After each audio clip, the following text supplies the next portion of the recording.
मुकेश राय जी, नौकरी कहाँ है मुझे वो बताओ। बाकी तो आप सब लोग जानते हो कौन सी धारा है, कौन सी उपधारा है, कौन सी नियम है, वकीलों ने आपको सब समझा दिया। क्या कोर्स भूल गए हो, लेकिन वकालत सब समझा दी वकीलों ने।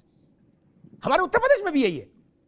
कोई इम्तिहान होता है ना, पर्चा देते ही लड़का सीधे इलाहाबाद निकल जाता वकील के पास। क्या केस में मुकदमा फाइल करना है क्या?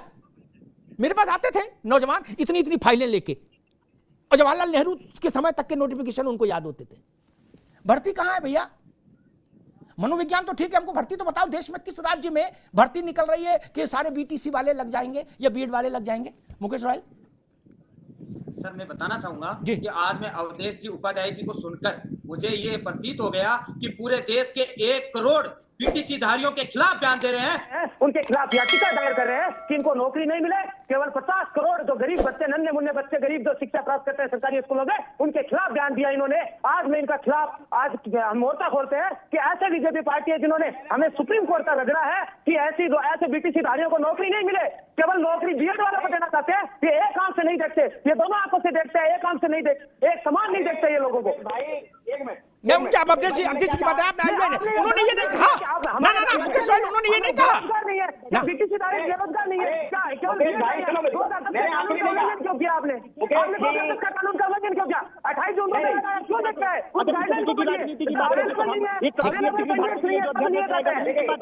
अभी आप अवधेश जी का क्लैरिफिकेशन, अभी बताइए दोनों लोग, अवधेश जी का क्लैरिफिकेशन जी। अमिताभ जी पहले तो समझाइए, मैंने इनके लिए नहीं कहा। मैंने कहा जितना बीटीसी वाले हमारे लिए महत्वपूर्ण है, उतने ही बीएड वाले भी महत्वपूर्ण हैं। दोनों ही घर के बच्चे हैं, किसी के साथ अनहित नहीं होना चाहिए, दोनों के साथ हित होना चाहिए। मुकेश जी गलत राह पे जा रहे हैं।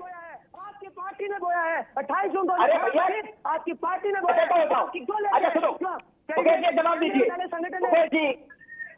मुकेश जी एक बात करिए, एक बात बताइए। मुकेश जी एक बात सुनिए मेरी। 2018 को जब नोटिफिकेशन आ गया, वो फिर जो कांग्रेस सरकार जो राजस्थान ने उससे वो बंद कर दिया, उससे बीएड को अलग कर दिया गया। फिर बीएड के छात्र जो है सुप्रीम कोर्ट गए। अरे भाई सरकार का क्या रोल है, आप मुझे बताइए। सरकार का फैसला जो है सरकार लेके आई थी, सरकार लेके आई थी। अब आज बताइए, सुप्रीम कोर्ट वापस रिव्यू पिटीशन के लिए आप क्यों सोच रहे हैं? किस बात के लिए सुप्रीम कोर्ट ने निर्णय लिया? किस बात के लिए आप सुप्रीम कोर्ट वापिस से हमारे बेरोजगारों के वापिस से हम को चक्कर काटे या बच्चों को बढ़ाए? हम कोर्टों में बच्चों को बढ़ाए। अरे मुकेश भाई सुनो, मैंने क्या कहा? सुप्रीम कोर्ट क्या आदेश? मैंने ये कहा।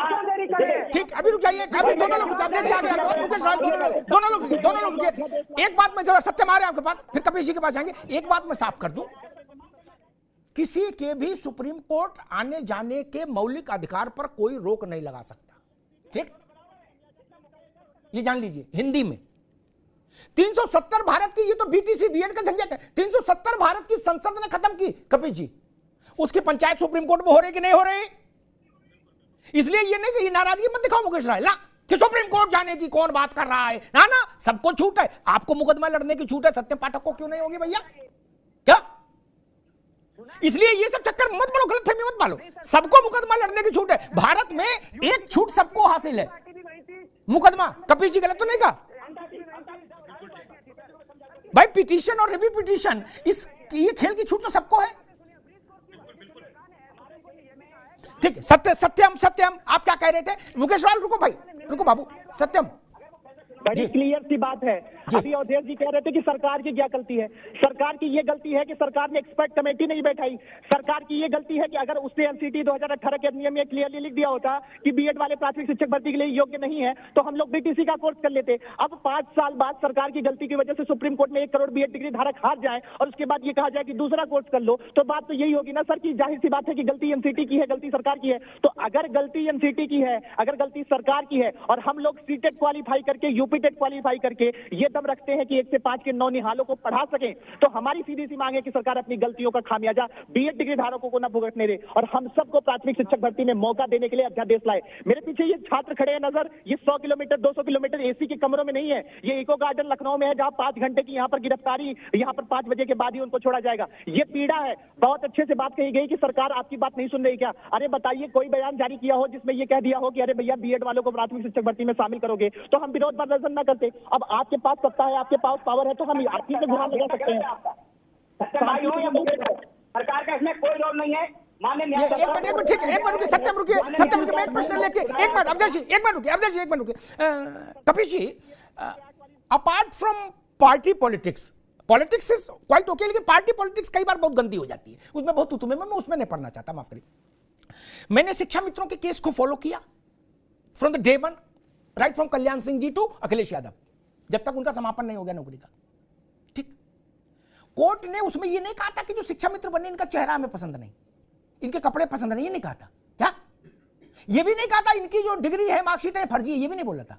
उसने कहा सरकार ने जो प्रक्रिया अपनाई, जो नियमावली बनाई, वो फॉल्टी है, इसलिए हम इनको विदा कर रहे हैं। क्या नियमावली किसने बनाई? शासन ने। प्रक्रिया गलत किसने फॉलो की? शासन ने। और विदा कौन हुआ? हमारे घर का लड़का। सरकार किसी की रही हो, वही बात आज हो रहा है। नोटिफिकेशन कौन लाया? 10 में लाए तो भी सरकार लाई, 18 में लाए तो भी, और 24 में लाए, 23 में लाएंगे तो भी सरकार लाएगी। हमारे आपके लिखने से तो होगा नहीं। प्रक्रिया गलत किसने फॉलो की? सुप्रीम कोर्ट ने अपने जजमेंट में कहा है कि इसमें प्रक्रियागत दोष भी हैं। आप तो वकील हो कपिल जी, लम्हों ने खता की है, सदियों ने सजा पाई। सरकारें निकल गई, बाबू रिटायर हो गए, मौज ले रहे, लड़के सड़क पर लड़ रहे हैं। कपिल जी, ये कब तक चलेगा भाई? बिल्कुल, मैं आपकी इस बात से सहमत हूं, और इन बच्चों की कोई गलती नहीं है, ना बीएड वालों की, ना बीटीसी वालों। सरासर हमारी सरकारें इसके लिए गलत रही हैं, और प्रशासनिक विवेक जो हमारे इस्तेमाल होते रहे हैं, जो IAS PCS हैं, इनके द्वारा बनाई गई नीतियाँ और रिव्यू ना होना इनका। हम एक बात ये कह रहे हैं कि मंशा सरकार की सबसे पहली क्या होनी चाहिए कि हम अपने देश, हम अपने प्रदेश के बच्चों को नौकरी दे सकें, उसके लिए रास्ता निकालना चाहिए। नौकरी देना बड़ी बात है, ये अगर आपके अंदर क्षमता होगी तो कुछ गलतियां अगर हुई होंगी तो उनकी सुधार करके फिर उनको दिया जा सकता है। देखिए, मैं क्यों कहना चाहता हूँ इसको कि विषय विशेषज्ञ नाम से भी, क्योंकि आप शिक्षा से बहुत जुड़े हुए हैं, और इसलिए मैं आपसे कह रहा हूँ कि विषय विशेषज्ञ को भी जो है कंफर्म किया गया, वो भी LT गेट टीचर की बराबर नौकरी कर रहे हैं और सरकारी संस्था में है, सरकारी नौकरी में है और अच्छा पढ़ा रहे हैं। ऐसा नहीं है कि वो गलत पढ़ा रहे हैं। हम ये बात कह रहे हैं, शिक्षा मित्र को आपने 3000 से 10,000 कर दिया, आपने कॉम्पिटेंट नहीं मानते हुए फिर 10,000 क्यों किया? अगर वो कॉम्पिटेंट नहीं थे या तो हटा देना चाहिए था। अगर कॉम्पिटेंट है तो एक ही काम के लिए 2 समानांतर वेतन क्यों दे रहे हैं? आप अलग अलग वेतन क्यों दे रहे हैं? ये बहुत बड़ा प्रश्न है, और ये प्रश्न एक न्यायिक विवेक भी मेरा पूछ रहा है कि ऐसा आखिर क्यों है, इसका समाधान होना चाहिए। बिल्कुल ठीक बात कही कपिल जी आपने। मैंने इस बात को दूसरे, आप जैसे यार, मैंने इस बात को दूसरे ढंग से कहा था। जब 3 से 10,000 हुआ, उसके बाद एक कमेटी बनी, उस कमेटी के लिए मेरी भी थोड़ी बहुत भूमिका रही। क्या वही गोल गोल बातें आई। मैंने कहा कि भाई सरकार इंपावर्ड है, 10,000 करने के लिए अगर इंपावर्ड है तो 1 लाख करने के लिए भी इंपावर्ड है। कोई कोर्ट उसको रोक नहीं सकता, मानदेय कितना दे। ठीक, ये तो सरकार तय करेगी ना। मैंने कहा इनका 25,000 कर दीजिए, क्या दिक्कत है? और रिटायर हो जाएंगे सारे लोग। अब नए शिक्षा मित्र तो आ नहीं रहे, पुराने समय की भर्ती है, सम्मान पूर्वक जीवन जी ले, रिटायरमेंट ले ले।